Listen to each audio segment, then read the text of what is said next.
welcome to Flourish by Design TV. Absolutely thrilled to see you here. This is the creative launchpad for activists who are bringing their purpose to the world. And I have an amazing guest for you today.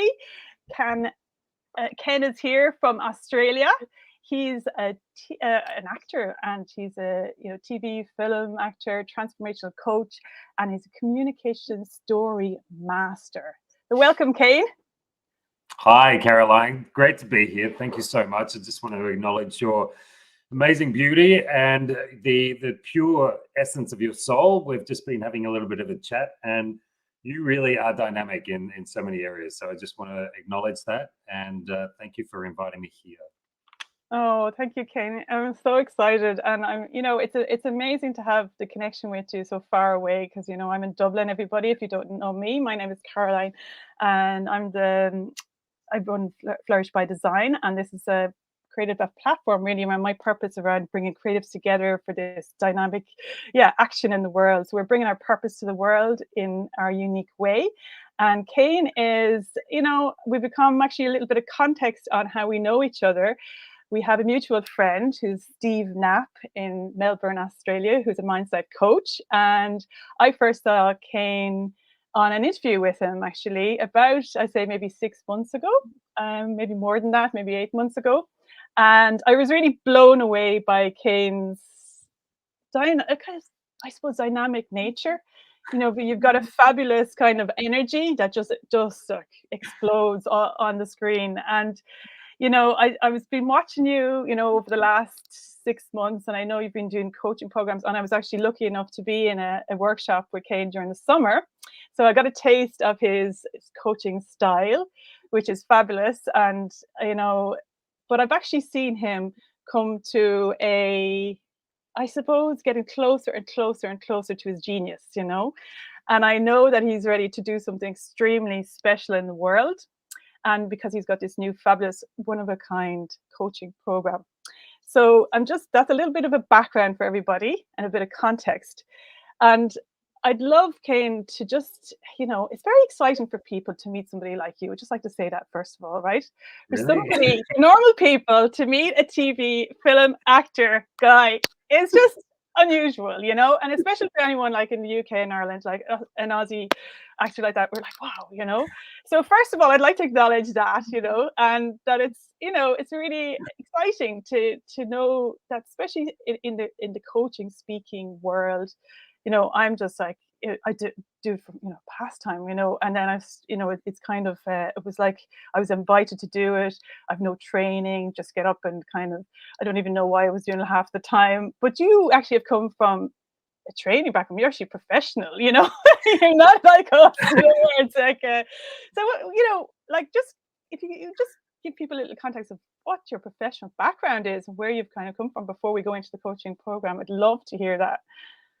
Wow. So, my very first memory of being on stage was at the age of 5 years old. And I remember my mum, we were racing through the school playground. She was dragging me, basically, right? We were running late. She's like, hurry up. And I'm 5 years old, kind of getting dragged around. There was this massive big tent in the middle of the playground.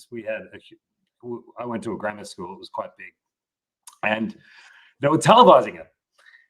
And I was dressed up as a little carpenter. I had a little carpenter's box, right? And when I was sitting in the wings, it was just people everywhere. It was loud. There was a huge audience. There's televisions, cameras, and I was just like, wow, this, like, the lights are hot. And then it was my turn to go out on stage, and I just did my thing, and the exhilaration, and I went out and I hammered in a couple of nails and walked across the other side of the stage, and I was like, that was amazing. I want to do that again. And I went through a lot of bullying when I was a kid, and it really had an effect on my own self-esteem and my courage. And I did a couple of things in school because I had to, but I didn't put myself out there. I became very secluded, very introverted. I didn't have a lot of friends, and all to do with self-esteem. I was kind of a bigger kid, so I was kind of chubby. And that got me a lot of ridicule, and it had, especially from my sister, and that had a really massive effect on my mindset. Wow. And there was one particular scene or moment.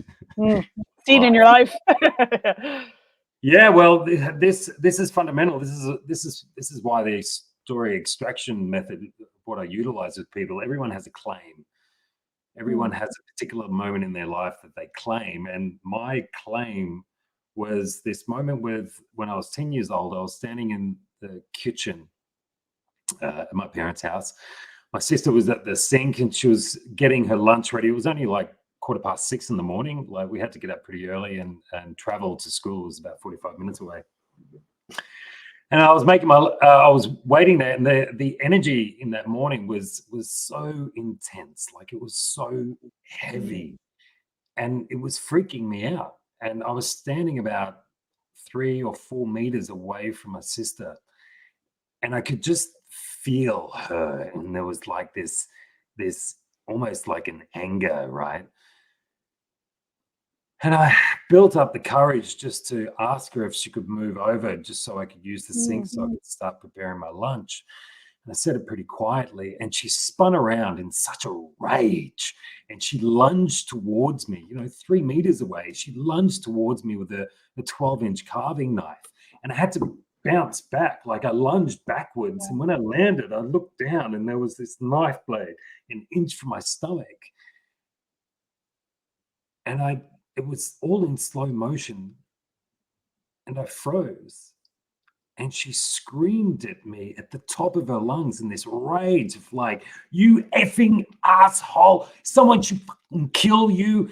You should die. You're so fat and so ugly. No one loves you. You should just go and kill yourself." And it was that moment there,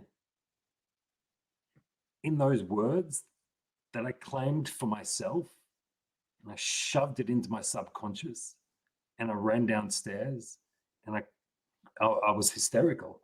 I was shaking. I was crying. My mum came down the stairs, started, holding me and trying to caress me and nurture me. And that moment there really set the tone for my life. So I believed that I wasn't worthy of love. I believed that I was dumb. I didn't try at school. I kept to myself. I didn't. Every time I got into an exam, I would freeze. I would freeze there. I would stare at the page for like 2.5 hours and just not be able to thinking that I'm dumb, I'm useless. And that really had a major effect on me. Until I was like 15. And I was at high school, and I was still a pretty big kid at this point. And it was, the school bell had just gone off, and I was walking back to one of the classrooms. And as I was walking back, I could see these two girls that were picking on me. Heaps. They were for a year. It was a new school. I'd been there for just over a year. And these two girls were just intense, ripping me apart in all types of scenarios, which just brought back images of my sister. And as I was walking up to the classroom, there was a patio at the front of the classroom. I could see them huddled over, the two of them huddled over. And as I got closer, I could see they had my bag in their hand. And as I got up onto the patio, they'd graffitied my whole bag. And there was derogatory terms and fat and just a whole bunch of name calling. And I lost my shit. I broke down. I screamed at them. I snatched my bag out of their hands. And at the same time, the whole classroom was turning up. So I was in front of everyone, and I started crying, and the just the laughing listening to people laughing to me and ridiculing me. And it was that moment there that something snapped in me and I'd had enough. And when I left school that afternoon, I walked up and grabbed my bike, and there was a flyer on the notice board, and it was for a triathlon. And I stared at it and I stared at it, and then I took it off. I took it off the notice board, and I read it and I read it and I read it and I read it again. I put it in my pocket, jumped on my bike, rode home, went straight into my bedroom, laid on my bed, pulled it out of my pocket and started reading it and just staring at it and reading it and reading it and reading it. And then I walked out of my bedroom, walked into the kitchen where my mum was cooking dinner, and I said, I want to do a triathlon. She kind of looked at me. You what? You want to what? I want to do a triathlon. And she was like, okay. Where? And I said, well, it's in 3 months. Wow. And I started training the next day, and my dad would help me. And I used to ride the bike, and he would drive in his car, and every 5Ks, he'd like scream out the window what time I was doing. You're going this speed. You're doing well. Oh, that's amazing. What a great dad. And I ended up coming second in the state for my age. Are you serious? Yeah. No way. What a transformation. Jeez. Absolutely. And then all of a sudden, I started getting attention from girls. I started getting attention from other people. People wanted to talk to me. And I shifted my whole life. Yeah. All of a sudden, people acknowledged me because I'd thrown the gauntlet down in my own life. I'd had enough. I was like, I'm making something. I'm creating something. And a few months after that, a friend of mine was going to the school restaurant audition. And at the time, I was studying to be an architect, right? In my introvertedness, in my I don't want anyone to pick on me, my little bubble, I was like, you know what? An architect, I get to work in my own space. I can be creative. I can like a designer. No one will disturb me. Yeah. And she asked me to come along for support. And I was like, yeah, cool, I'll support you. Sure. I was 16 at the time. And we got there, and she auditioned, and they all asked me to audition. Wow. And I was like, no way, I'm not auditioning. Are you serious? They kept asking me, and I was like, yeah, you know when you start feeling that welling of like, I just want them to shut up. I just want them to shut up. It's like this echoing noise in your head, and you're like, and you say yes just so they can be quiet. That's what I did. Wow. So you just said yes to quieten them. To auditioning. Yeah. I auditioned and got the part. And I ended up falling in love. I ended up falling in love with the art. And when we did the performance, a couple of nights of the performance, I bumped into my art teacher. And she looked at me and said, I saw you last night performing. I think you found your gift. And it was the very first time at school that I had some sort of praise, some acknowledgement.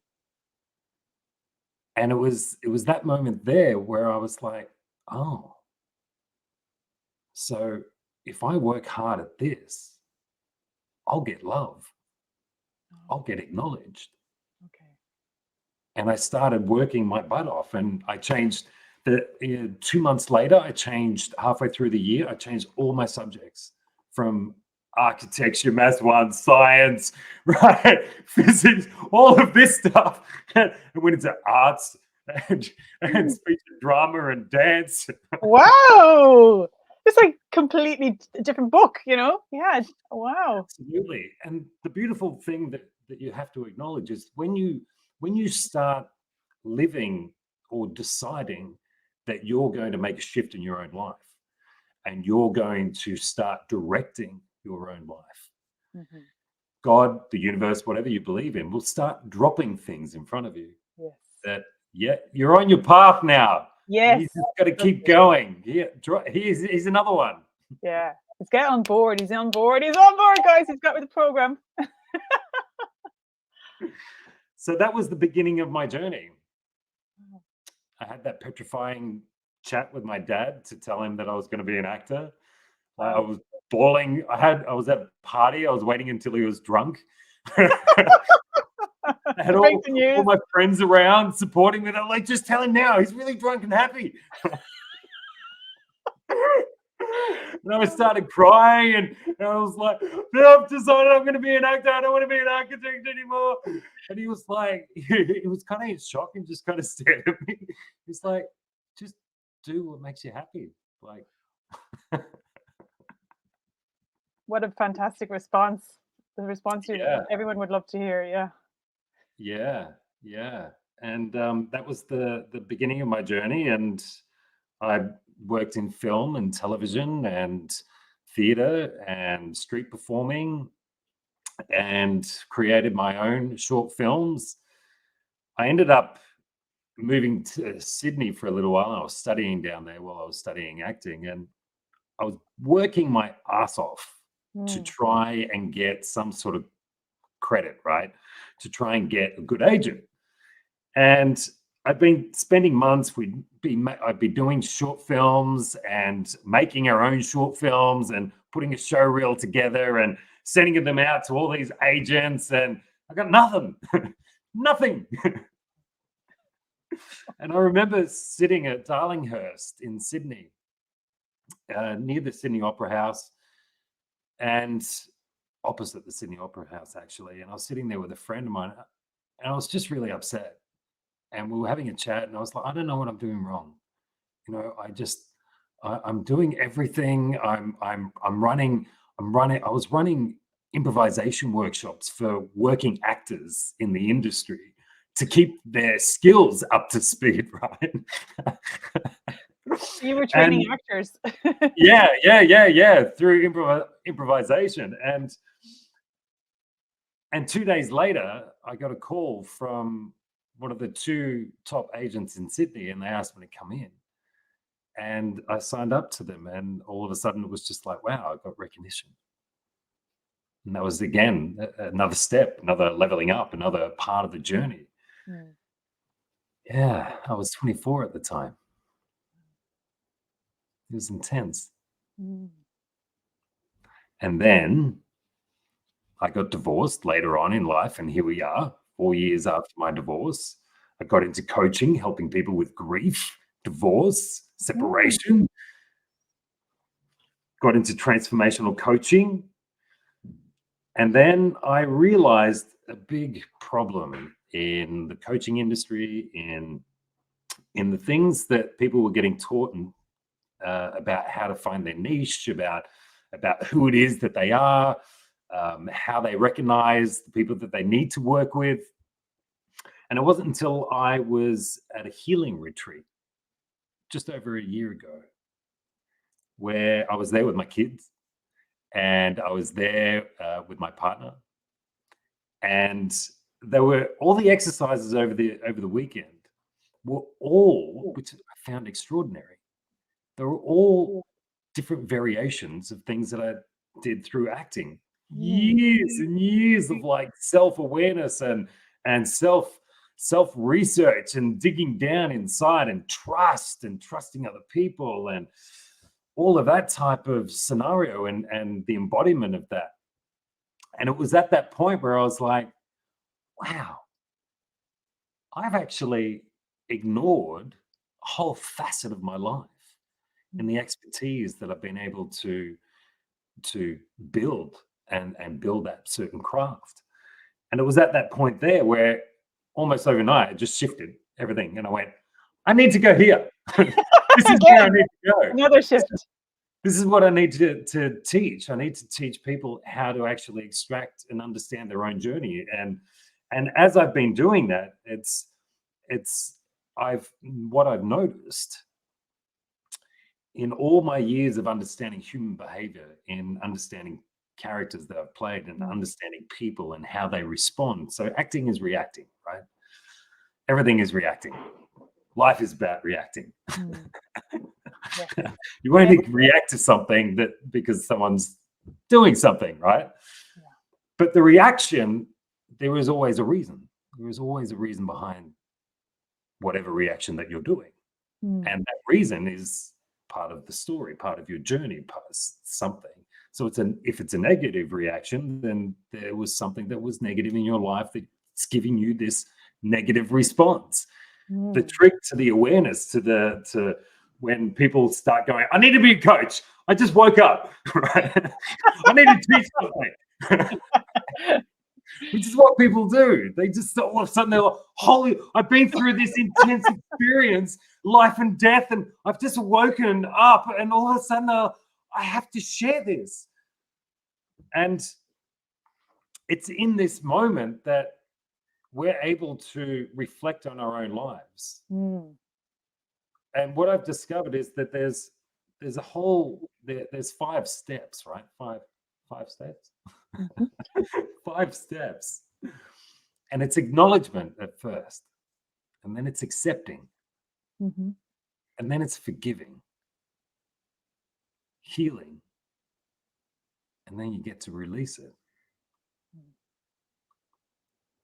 And the journey just keeps going, because it's really interesting, Caroline.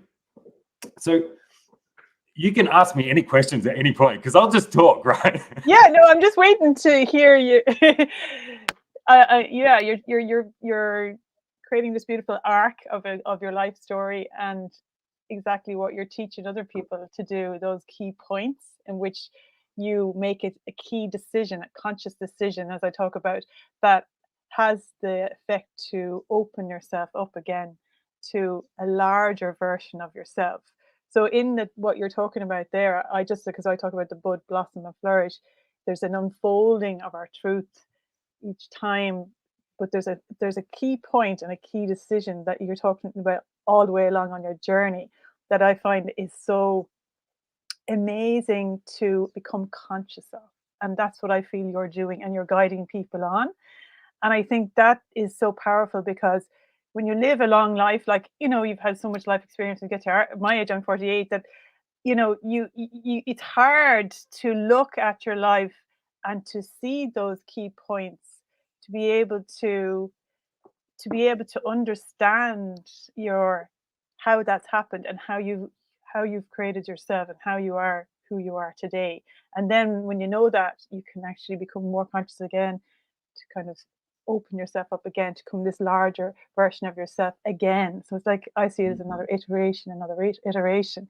So to me, your journey of transformation is just been amazing, especially when it loops right back to the training that you've done as an actor, and that you can see the skills that you had developed in your professional life being brought into the transformational field and just used in a different way. It's a fabulous like realization. When I talk about your destiny, it's like, as if I get so excited about this, Kane, actually, because like I talk about this golden thread that comes through our whole life, and it's like this golden thread of truth of who we are designed to be, which is our destiny. And there's a pivotal point in everybody's life that we were all on a trajectory to become a version of ourselves that's been dreamed up by life itself. And that is the heat in our life is always around that. When we get close to that, things get hot, because it's eros, which is like the energy of life itself, the creative force. So even when you talk about that trajectory of your life, it's always been, trying to follow that line, that beautiful golden thread that's brought you to exactly where you're supposed to be at this point in time to serve everyone else. Absolutely. And I love that golden thread that you create, the imagery in that. I'm going to add a little bit to that, because funny enough, a lot of coaches will say, and you'll hear people like Tony Robbins, like, you're not your story. right? And it's true. You're not your story right now. Mm. Your story is the building blocks of who you're becoming. But because of these building blocks, so what I find really interesting is that there's a resistance, right? People go through this resistance inside themselves, and that resistance is the resistance between their soul and mind. Because the soul comes through as love, as joy. It already knows what it is. You see children come into this earth, love, exploring, joy, energy, living life in the present. No issues, no expectations. It just is. And that is the beautiful part of the soul. That's the soul living in its utmost power. The ability, I mean, children are so connected to energy. And they're so connected to life force. It's freedom. Where we get the resistance is our environment. And we put all these building blocks in on top of the soul, right? We go, well, maybe it's this religion or that religion, right? And these are the rules, and you must be like this. And when you go to work, you must dress like this, or this school here, your hair must be like, you must speak like this, you must do this, you're right. You can't talk now, no. And 50 years ago, it was like children must be silent. So there are all these massive, big containers of belief systems that are getting put on top of the soul until people come to this awareness and go, what's my purpose?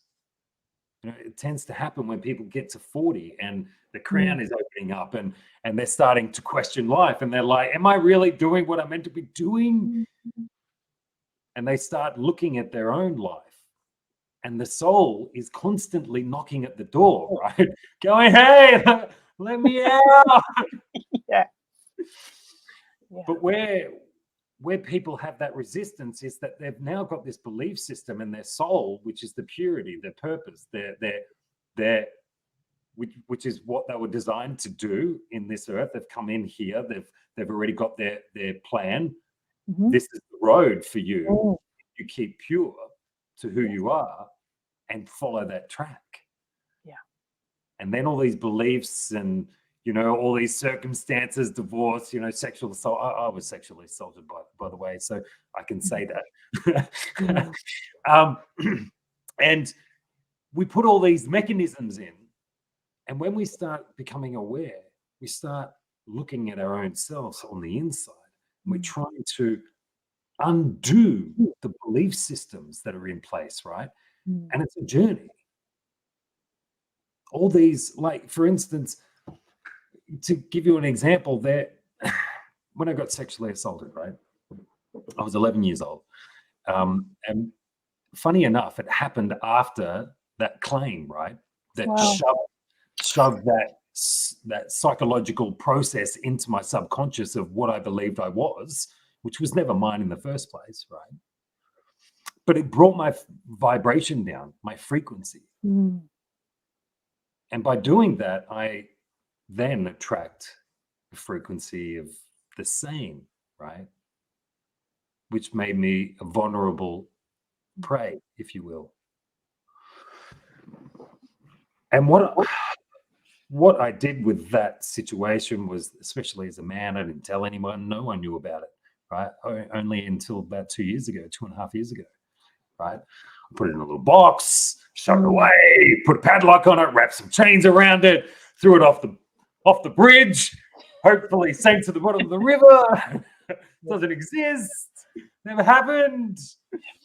But we all know that it always keeps knocking unless we open the door in our corridor of life and allow it to escape and be free into the ether. Look at the lessons and everything associated to that. But when an event like that happens, you don't just build a reactive state to that circumstance. you build reactive states of safety Mm. to a whole bunch of sensory areas. It'd be sight, sound, color, Mm. taste, smell, Yeah. some sort of tone. And it's when you come to that awareness of, okay, I've forgiven. I only forgave this like 2.5 years ago. It's very recent, isn't it? Yeah. Right. I was sitting there in the kitchen Mm. and I was listening to Les Brown, and he was talking about that. He said that there's an old African proverb: if you've got resentment, it's like drinking poison and hoping the other person will die. And I was like, yeah, that's a good statement. And I opened the fridge, and as I opened the fridge, that memory popped in my head, and I was like, oh my God, holy shit, I've never forgiven that person about that, and I've never forgiven myself about that. Mm.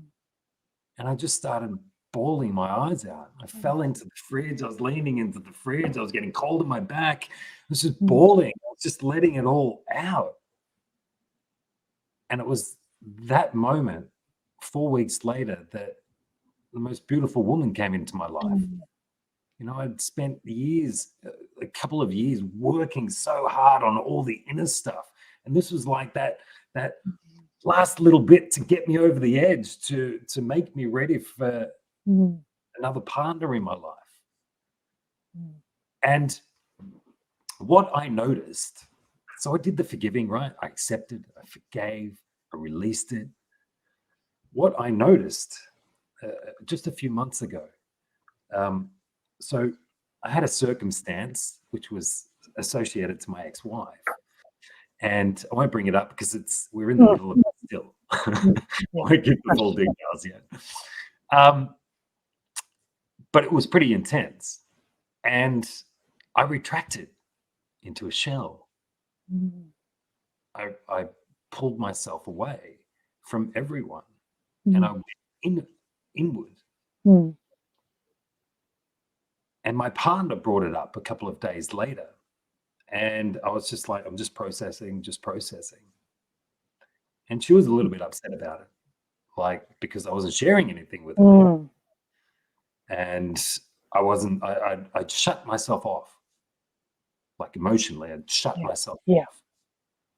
And I started questioning myself, well, where's this reactive state coming from? What's this related to? Because remember, everything is related to something that's happened, whether it's from your ancestors or even past life, right? There's something associated to it. You're reacting for a reason to something that's associated to you and your story. Mm-hmm. And what I figured out was that it was associated to that sexual assault. Wow. Because during it, I had to retract myself into a safety cave. Yeah. To feel safe, to be quiet, to not say anything that will protect me. Mm-hmm. And that's where it came from. So what I started realizing was that there's a couple of certain really intense moments that I've had in my life where I would go into that state. And that's where it started from. Yeah. Now that I could acknowledge it, I could accept it, forgive it, heal it and release it and just move on. But that's what we do. We create energetic strands to one circumstance. And we have to be aware of that. And we have to know that our journey is never over. We're always constantly finding something. Yeah, I absolutely love that. And the way you describe that so well, because that's why I use the bud, blossom, and flourish, because the bud stage is like what you're saying, we're clammed down and we're closed up to ourselves and we're insulated. We're kind of trying to protect ourselves. We're trying to pull ourselves back in for protection. But when we're in that state, nobody can see our beauty. Nobody can see what we have to come, to bring to the world. And it takes self-awareness around that.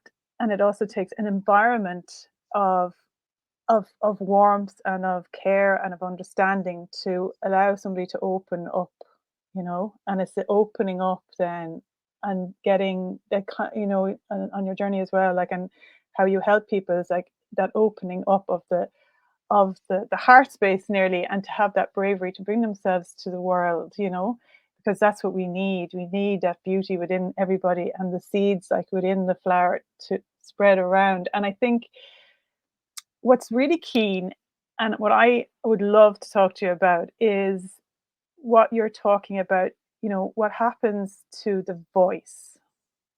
Because we talked before we came on here about, I'm very keen about people's voices and the power of their voice, the power of which links with the power of their story that you work with, and how you express your story, but also what's the quality of the truth of your voice. As in, is there a part of yourself that's actually on mute? 100%.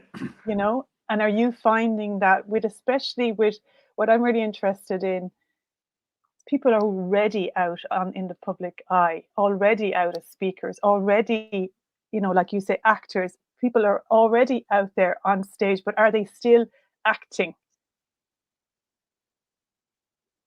You know, is That there a is, part of them that's muted, that's not actually, you know, and that's what I feel you're helping people with, to take the mute off their true voice. I just want to acknowledge your awareness in that, and thank you for seeing that, because that's exactly what that's exactly what I teach. So there's one really good communication coach that I saw him do something. He's quite well known, and he said, you know, he said something along the lines of, you know, it's not imaginable for someone who hasn't spoken on stage before to be able to come out and speak on stage, and for them to take on a character and be someone else, so they don't feel like they're a vulnerable person in doing it and fearing something.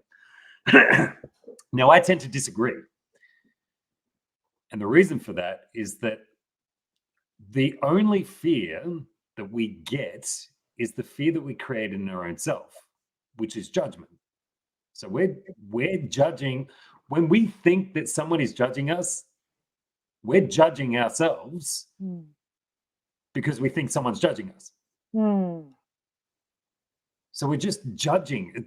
There's so much expectation and judgment that we put on ourselves rather than allowing ourselves just to be. You know, there are certainly tips and tricks and novelties to speaking, but the true essence is talking from your heart. Serving about who you are. And this is what I really want to acknowledge in what you brought up is, you know, so there's a visualization that I take people through called the corridor of life, right? And in that corridor of life, there are doors all down this corridor. And when you're born, every door in this majestic corridor is open, right? And there's a beautiful breeze. It's energy, right? That's why kids are so free, so joyful, and love, right? There's this energy that's just flowing through them. But then something happens to them and they don't know how to process it. And they shut a door on it, come back later. And each event that they don't know how to process the grief associated to it, because remember, losing your favorite toy at that age is everything, right? That's grief. That's a process.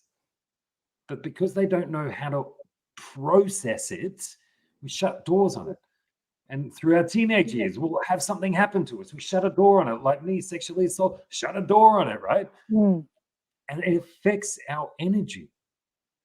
It might not in our teens and 20s and 30s, but you get to your 40s, your 50s, and you're drained. And that's because you've got all these doors shut on all these little boxes where there's a whole bunch of knocking going on behind it because they want to get out. and you're holding it there. No, no one should know. So it affects who you are. So people will ask you a deep question about something, and all of a sudden, if it's associated to something that you don't want to bring up because you've never told anyone about it before, you'll freeze and you'll like get uncomfortable, and you'll get all nervous and fragile, and you're like, yeah, no, I don't know anything about that. Right? It affects energy. Yes. And 20% of your energy is burnt by the mind every day. So if you add on top of that a whole bunch of memories that you're trying to keep quiet because you don't want to face it, because you think it's going to be too painful, because the healing's in the feeling. I love that. Great. Yeah. You are destroying your own ability to create the natural process of energy that comes from our human body, from our soul. Because it's the soul's energy that's really there, right? Yeah. And that's how we connect. And then, you know, I suppose that's changing the power of our ability to connect. And like, you know, your program is about unleashing, you know, the power of your story. And why is that? Because so that you can connect with your audience, but you need to be able to connect with your audience to be able to transfer that message that you have to bring to the world. So the power of that, like, I suppose I did a post about empathy during the week, and I really thought that was so amazing that we're talking about story, because really, and because I know in your training as well, you talk a lot about, you know, you're asking people to reveal themselves more and more so that they can connect. Yes, that people can feel empathy for them, because what I talk about is that's the building, that's the cement that builds secure connection, you know. So when people can hear your story, then they have a chance to feel that in themselves. So you're actually also, it's not just you telling your story, you're unlocking. When you tell your story, you unlock the door in somebody else's corridor of life, as you talk about. So you have the power, when you can be that courageous soldier to actually unlock that door, open it up, share your story, then you have the power through your voice, through your presence, through who you are, to connect with another person, and you're giving them the keys that they can automatically, you know, open their door up, and the breeze starts to flow. Because we all know what that feels like. You know, when you hear somebody that has said something that you haven't had the courage to recognize in yourself, especially like you said about the sexual abuse, when somebody else is brave enough to say that, and you hear that, you just like, just a release of, like we talk about the air. You just deflate, because all the energy that you're holding in your nervous system to keep yourself safe, because you're trying to keep yourself safe. That's why you have all those things locked away. It's so powerful. So that's what I'm so excited to know, that your program is here and you're ready to bring that to people on that journey, because in its intensive training, because I know you're talking about you do 5-hour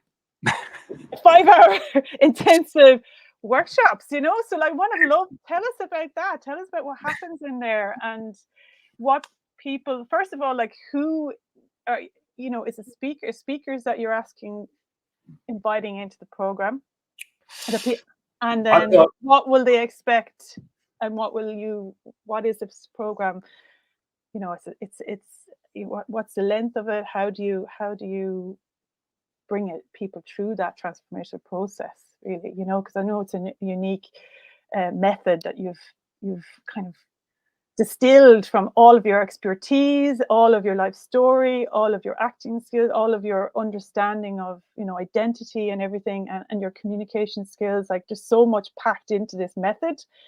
So it's a very powerful tool for people. So I'd just love to know, like, number one, who is it you want in, you know, and who, and then what do they expect to get from the program? So at the moment, I've got a whole bunch of coaches in the program. Yeah. And coaches have to speak. Yes. and the a lot of coaches, new coaches, fail in their business or fail in that area to be able to produce results because they're not willing to do that particular aspect of speaking, of putting themselves out there, showing people who they are as a product. At the end of the day, a coach is a product. And they have to be, when we bring up authenticity, it's about understanding the journey. Because when you understand who I am, you can reflect about, wow, you've been through this. I mean, I've been through domestic violence where I was the victim, and had to leave that relationship because it was tearing me apart. And I had a couple of kids there. So, Wow. And that was, 25 years ago. And, all those processes are all part of the healing process and accepting it. And what I take people through is, so the first 3 weeks is all just about the story extraction process. And I only do 4 people in a group. Okay. Because it's intense. Yeah. It's real. It's safe. It's one of the biggest comments that I keep getting from people, how safe I make people feel. To allow them to engage with their memories. And the beautiful part about it is that you don't know when a memory is going to pop up that you've never thought about in 40 years. Yeah. Just by tapping away and chiseling, and getting a little deeper and following the method. Because there is a method, that story extraction method. You've seen it. You've seen part of it, right? Yeah. Takes people on that journey of how they've actually constructed their lives. And I had a realization in that workshop too that I hadn't thought of before. Yeah. That's right. So the beautiful part that's been going on, and I'm doing some energy healing training at the moment too, which is just going to be a really great tool to add to myself. But all these people in the first 2 weeks, there are so many shifts that, because what I'm also teaching them is how to connect to their ideal client, who it is. And they'll discover that in their story. Once they really understand who it is that they are, that claim. So for me, my claim is part of the people, and everyone that has worked with me has got self-worth issues, self-love issues, abandonment issues, been through sexual assault, been through a divorce. There is a resonance of everyone that has worked with me, that there's a resonance of my story to their story. And that only happens because I share my story. And that's what this group has discovered, is that they're discovering that there's a whole world, a whole encyclopedia of stories that they have inside them that are empowering, because now they're clear on who it is that are actually magnetizing to them. And they're starting to see how powerful. So you would have experienced this in this masterclass. By the time you got to the end of the journey, you started looking at your life from an empowering point of view and going, wow, I created all of this and it brought me to here. And there is this whole beautiful envelope of how I can actually view my life. Yeah, okay. And actually, it was funny for me because I tend to look at the positive part of my life. You see, I'm kind of, it's like I've heard somebody talk about the paths, different paths, and mine is the illumined path. And mine is kind of the illumined path. So I kind of follow the light. So I didn't really look at the dark, you know? And for me, it's about kind of like, you know, I have that sense, and I notice it in other people as well, that it's like I follow my potential, but I hear this voice every now and again. It keeps going, "You're still pretending. You're still pretending. Ooh, You're still really, pretending." So every really. time I Do you- hear that, I have to level up. And then I get to that level, and then it goes, "You're still pretending. You're still pretending." And then I It's go, "Oh, where am interesting. I pretending again?" There's another layer. And then because I get scared and I say, "Oh God, but you want me to go so high? I can't, how can I climb that high? Because such a height that I have to get to." So you're still pretending, you know? So that's what I feel what you're doing is so amazing for people who are like myself, people who Wait a are second. Wait, wait, already. wait, Yeah, wait, go wait, ahead. Go wait, ahead. wait, wait, wait, wait, wait, wait, wait. You're just throwing this away. You're throwing. No, no, no. I want to ask you about this. Where's this pretending coming from? What's that about? It's like, I think, like what you say from your childhood, like that you're kind of the shy child that's like didn't really. And I did a post last week about being on. I was always on stage. I spent a lot of time on stage as a child. I was always in the chorus, really happy to be with everyone singing and, you know, being on stage, but not really wanting to step up into the limelight. Mm. And there's a part of me that is like, I know that I haven't been called to step into the limelight, but I don't really want to be in the limelight. I want everybody else to be in the limelight. But then it's like life is saying, Karen, if you don't go in the limelight, everybody else won't be able to be in the limelight either. So it's like I keep having to kind of like, yeah, like it's like another layer of revealing myself, you know? So I just think that's so, it's like what you're trying you're doing is like that, helping people to move through the, and it's like that there's no voice around that. I don't feel there's obviously a doorway, something that's locked, but I don't have an awareness of it because it's out of my awareness, you know? So it's like each time that happens, I go like, what is it that I'm not looking at? What is it that I'm not looking at the dark side because I'm so focused on the light? So the power of looking into the opening those rooms is so powerful. So each time I do that, I I that's why I have the bud blossom and flourish. I know like I get larger and I feel it like my energy just goes and it creatively I want to do more. You know, it's like I'm able to do more. It's not that I want to. It's like because I want to, but there's an ability in myself then just goes.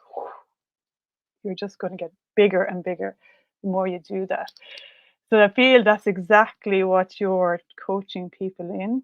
You know, and it Yes. has a huge. It's really tapping into something very transformation. Very, I suppose, it's getting closer to the true potential of the human at this point in time, because it's like as if there's capacities within ourselves that we don't even realize that we can tap into. So it's like the more and more you do that, it's even part things that you haven't seen before in the world. You know, you're going into the unknown of what's already been here nearly. You know, and that's what it feels like. What's going to be revealed within people that we don't even know exists yet, you know? So it's like this really going into the unknown, going into outer space nearly, you know? You're passing off on this pretending thing.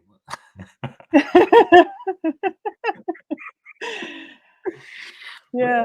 I really want to know where this pretending's coming from. Is this like a divine voice? Is this coming from somewhere else, or is this really associated to you? I think no, this is more of a direction when I know I get a direction that I have to like sometimes I get a very keen, it's a direction. Like, you know, it's I'm being told something, you know. So it's like this is what I'm being told Right. to look at, you know? Yeah.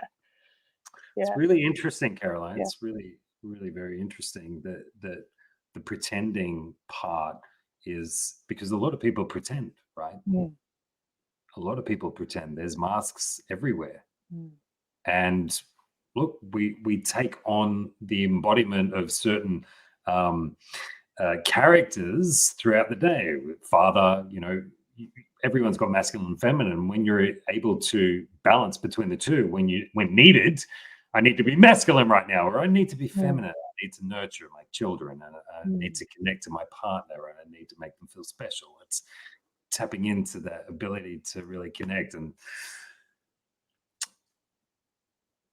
the process that the people are going through at the moment.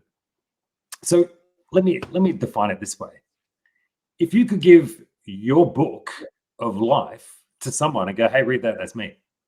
And they read it, you kind of go like, hey, I'm proud, right? Just like it? It's good, right? Right? And then you got no fear because they know everything about you. Yes. And all of a sudden you're like, yeah, that's me. I know. It's crazy, right? I know. I can't believe I went through that. It's unbelievable. And I'm still alive. Yeah, it's like, to me, it's like, it feels like as if I've taken so many masks off that there's always, it's like there's another one. Every time, it's like, I tell you what it's like as if, that's why I call it the unfolding, because it's like every time you reveal yourself, there's another layer, there's another level, there's another mask. The way you take one off and then you're just like, oh, I'm in my authenticity, but then you realize there's another one that you didn't know was there, and then there's another one, and there's another one, and there's another one. So it's like, that's what I feel like. I keep doing it, taking it off, but there's another layer, there's another layer, there's another petal that has to open, kind of way. So that's what it feels like to me, and I just I feel. I feel, because I'm always talking about the flourishing, because I feel like if you say, as a coach for yourself and what you're doing with people, and you're revealing them to themselves, that it has this effect, like if one person blooms, and then it has a kind of cross pollination, and that we all flourish together. So it's like, I just love the idea of your program, and especially for speakers, because when you think of people who are already have a following, already have I suppose, serving, but making them more potent, and distilling them and making them more powerful has a huge effect. So your coaching can have an exponential effect then, because if you're taking people who already have, a presence, we'll say, online, and then making them more powerful, because I think that's, to me, where you sit. You're really just making people who have become empowered even more powerful, and then they can empower so many other people. So it's just, your positioning is a really exciting place, and especially because you've had the training that you've had as well. You've had the creative training, and you've also had the life training of coming through all of that, and have this story that you can share, and people feel, like you said, safe, because the safety is what helps people, those things to come up, because people, when they feel safe, like even in a teaching environment, creativity doesn't flourish unless it feels nurtured, and it has to be nurtured, and you have to be very gentle and caring and loving, and you create that beautiful loving environment for the creativity to flower. And the same with the healing happens hand in hand. So it's because I feel what's happening at the moment is like this really powerful push. The creative force is pushing through all of the conditioning, and it's bringing it up to the surface. And I know you're saying there's a lot of transformation happening in the workshop at the moment. You're seeing people really change kind of quickly. So I feel like there's a readiness in people, and there's like the life force is pushing through, and it just wants to come through more, really, like there's a force basically coming through people, and like it's like as if they're ready to pop. Sometimes I talk about it being like popcorn, but they just need that environment, that safe environment, like the pot, when the kernels, put the kernels into a pot to make the popcorn. They need that safe environment, and for somebody to know, to guide them, like yourself, and it's just amazing that you've got to the stage, because there's a readiness in you that's meeting the readiness in people, And that's so clever, the genius of life, that divine timing, that Yes. your potential has met other people's readiness, that Yes. you've been on this journey of your whole life to be ready for this point in time, to be able to bring people to the next level, so that they can bring people to the next level, so it's Yeah. just fabulous, like an explosion, an atom bomb, That's what it's like. yeah. Like I'm very hands-on with the people in this group. I I know what it takes to up level very quickly Mm, when you have to allow the dust to settle at the same time. And all these people started, this is who I serve. It's been 2 weeks in, and they've all gone, holy, this is who I serve. And they discovered that. mm, They discovered in their own selves that this is what they're meant to be doing. mm, And this is who they're meant to be serving. Because we get drummed a lot about, oh, it's you should do this, or these people have money, or it's mm, or it's you 5 years ago, or it's your mess. And it's not.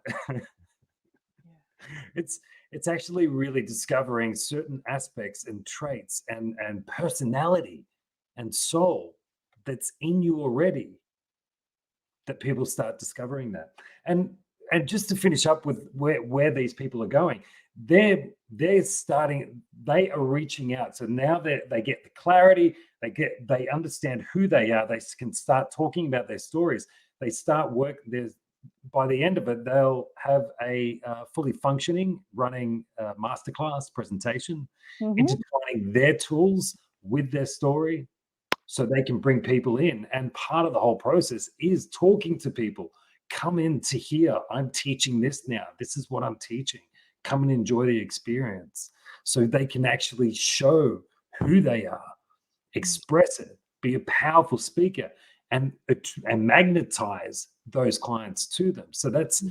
that's the end game. Right at the end, I will take each individual on an interview journey with me, Wow. talking about their story and allowing them, again, feeling safe with my type of questioning, to allow themselves to express themselves, to look at their journey and being able to use that as part of their marketing, who they are, get that out there. It's a beautiful, beautiful ending. It sounds so fantastic, Kane, and really thrilled. We're actually nearly over the hour, and we've just, I feel, tipped into it. But you've really given people a sense of yourself, your life, your own story, your passion, and I suppose the introduction into what they're going to expect in the intensity of that, workshop that you have created. So how can they sign up, and when is it starting? When's the next one? Because I know you're taking in, you're working with people at the moment, but you're opening doors to the next round of people, that's launching. Is in January or? Yes, in January. Yes. Okay. So starting to accept people for the January intake. Okay. And you can contact me through Facebook. I'm also, you've got all my details. You're going to post that? Yeah, we can Are you post gonna the post that? links Yeah. underneath this as well. Yeah. Yeah, beautiful. So I'm on Facebook. I'm also with the Infinity Wellness Group. So theinfinitywellnessgroup.com. Mm-hmm. And I'm on there on the front page. I'm part of the team there. So you can book a call through there if you want to get straight on to me. Brilliant. And that's it. And everything's about relationships. Yeah. And the biggest, if I can end with this, everything is about relationships. These speakers and these coaches that get so scared about selling, and it's not about selling. Mm. It's nothing about selling. It's about serving, but it's also about understanding the person that you're dealing with. You can't help someone if you don't know them. They it's like going to a doctor, and there's there's GPs everywhere, right? Or an osteopath. If you don't resonate with that person, Yes. right? You're just like, that was a waste of money, right? And if that's a waste of money, it's same with a coach. If you're not resonating with that person because they're a good salesperson and they get you in the door, and then all of a sudden you're like, I know I've been there, and you're like, you just don't have anything that I actually resonate with you. Like, we're so opposite, and like, you got great information, but I just got nothing. Yes. So teaching people to be able to really understand them, so they can then understand their clients or their guests, to build those relationships and nurture and nurture and nurture and care and take them on a journey. And that's part of the whole process too. And also teaching them a certain skill set of questioning, which is something that is very paramount in coaching. Well done, Kane, and thank you so much for creating this program, because I'm so excited about it. I really am. I just think the potential of what it can do is just fabulous, and I really, I suppose, as thinking of even you say, it's intensive, there's 4 people in each group, but I know the power of when one person really stands in their truth and stops pretending makes a massive, huge impact across. It can inspire millions, as you say, Kane. Yes. Absolutely. And that's what you're here to do, inspire millions, as you say. And thank you so much. And we'll just leave it there. And thank you, everybody in Australia, for watching, and Ireland and UK and America and all the time zones across the world.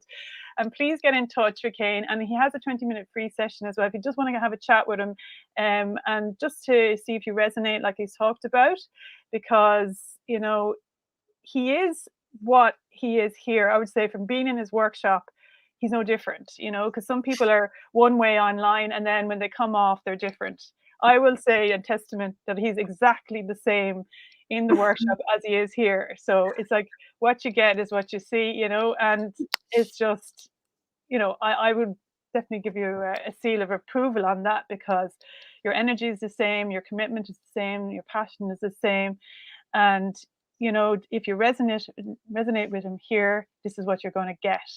So please take that action, that creative action, get in touch with him, just invest in yourself, and do that 20-minute talk with Kane, and he will start you on that journey of stepping into your true potential, so you can inspire millions.